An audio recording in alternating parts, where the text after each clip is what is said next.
It was some game. It was always in doubt. Could have went either way. Second half was a lot better from us though. The first half wasn't good enough. But like I just said to the Israel manager there, they're a really good side. They always give us a lot of problems, and they're a very tricky team to play against. They force you into a lot of mistakes, but tonight was all about getting the 3 points, and I think over the piece we certainly had the chances to deserve that. How much of a part did the Scotland fans play tonight? Oh, huge. They could easily have went to pub last 5, but they decided to stick with us. It's probably as good an atmosphere I've heard here for years. It reminded me of the Saturdays I used to come here, Saturdays 3 o'clock, home to Ukraine, home to Czech Republic, and I was just desperate to be involved in that. I didn't think it would take me 39 caps to play in front of a full house at Hampden, but certainly a night I'll never forget, and just made extra special with goal and 3 points. Were you worried about where the game was going halfway through? No, it was early enough. I think we were creating enough chances. They've got quality to hurt you. And Solomon, they've got one of the best players I've played against. He was faultless tonight, and whenever he's on the ball, he can always create something. Zahavi is the same, as you see with the free kick. So we're always on our toes, and at times we kind of switched off, but we showed quality at the right times to win the game. And I think we're starting to show signs of big character. It could have been quite easy at half time to fold, but puffed our chests out and made the Scotland fans proud tonight. Yeah, how much was this about will to win tonight? Just refusal to accept that point would be enough? No, I think 2-2 wouldn't have been the end of the world, but we wanted the 3 points. It's a home game. We wanted to send the Scotland fans happy. It's been a couple of years since they've experienced a day like today, but I'm sure no matter where they are, whatever train, bus, car, somebody's walking home, I'm sure they'll be walking home with a smile on their face. And it's easy to get carried away, but being a Scotland fan myself, I've seen it before. We win the hard games, and then it comes to games where you're expected to win and you trip up. So we'll enjoy tonight, watch the other games, see how everyone's getting on, and then tomorrow we'll recover and focus on the Faroes on Tuesday, which is another cup final. Do you feel there's real momentum about the team now? No, there's a real momentum, belief, and we feel the belief in the country as well.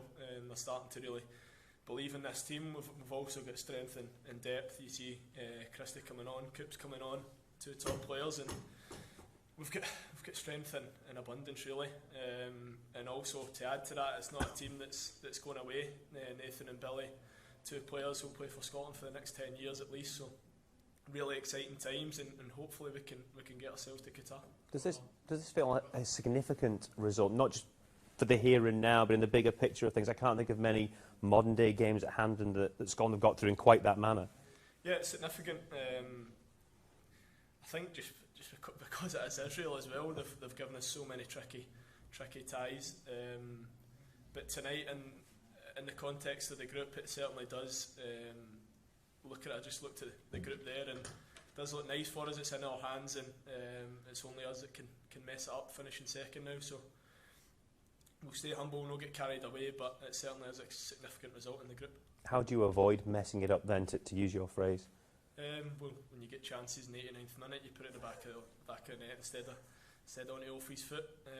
I thought that was going to be tormenting me all night, but Big Scotty and Jack bailed me out at the end, and we just keep doing the right things. What we did tonight, we didn't crumble. That's what we do on Tuesday night. If we go a goal behind, it's very easy to feel the pressure and feel the negativity, but you just brush it off, puff your chest out, and go and try and get the next goal and the one after that. In your defence, you did score a worldie earlier in the game, so we're quite pleased with that. One of your better strikes?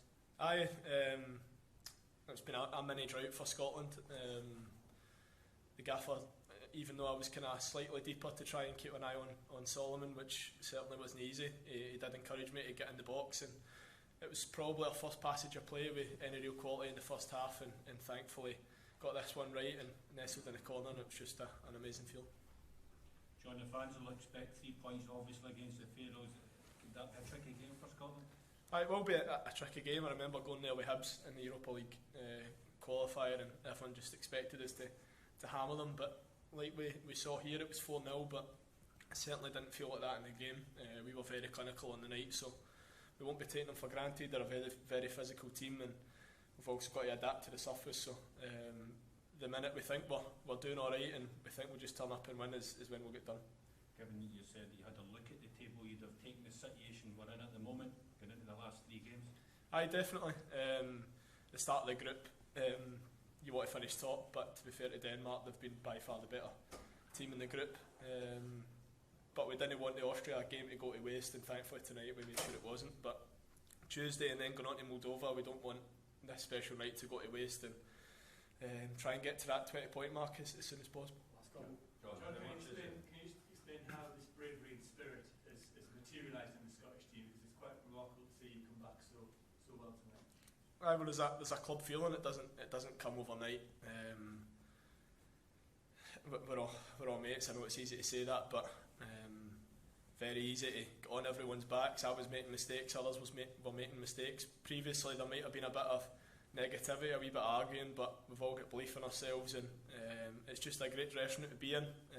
It's sad we only meet up once or twice every few months, so that's the only disappointing thing. But it's definitely a big reason in the results that we're getting at the moment, and we're just hungry players, hungry to succeed for our country, and when you look at it selfishly, you dream of going to a World Cup, and every single player in there is wanting to do that. Was there some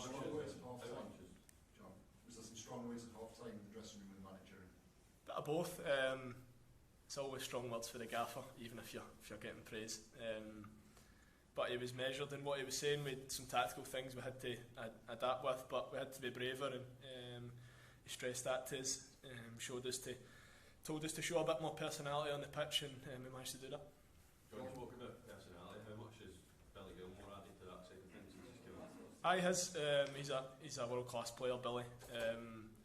He's been through a wee rough patch at Norwich, obviously frustrated not to be playing, but when he's in the Scotland jersey, he's always at the top of his game, and he's learning on the job as well. Him and Nathan, they'll make mistakes, but both of them top quality players, and very lucky to have them. Okay, a final question from Monty.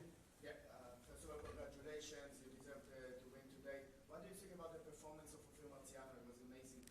Yeah, Offie, a really good friend of mine. I'll go and see him in a minute. I remember from my time at Hibs, he was always very, very good at saving penalties. So I had a wee sick feeling in my stomach when I saw Linden run up when Offie was there. But a majestic performance, and really good to know that even though he was on the losing side, he's still playing well, and if he keeps playing like that, then he'll be a starter for Feyenoord soon. Thank you. Thanks, John. Cheers.